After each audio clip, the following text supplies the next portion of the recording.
Ano ba yung requirements para makapaglagay ka ng pangalan? Nakakatawa lang kasi si Auntie Claire meron siyang ano diyan, meron siyang press con diyan nung April 21. Pinagmamalaki niya na, "Magandang balita, makikita na sa Google Maps ang West Philippine Sea at ayon sa National Maritime Council Inemilar," nagagaganon si Auntie Claire. So parang ang sinasabi niya na relate agad nila na yung pag-appear ng West Philippine Sea sa Google Map is somehow a recognition of our jurisdiction and sovereignty over the West Philippine Sea. Ang tanga lang ano, Google is a private company, hindi po siya bansa. Wala pong bearing ang pagkilala ni Google.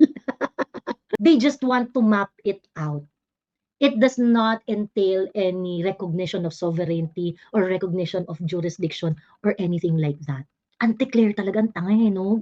Ibang level yung katanga ni Auntie Claire, yung mame-mesmerize ka na parang, "Putang ina, puwede ba maging ganito katanga?"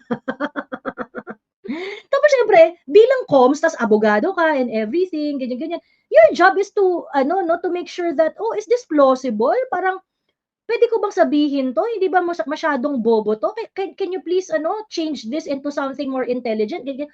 At least your job is to sort out all the things that you're going to say sa press con, sa mga press briefing. But no, talaga si Auntie Claire talagang tinotodo niya talaga yung kabobohan niya at katangahan niya.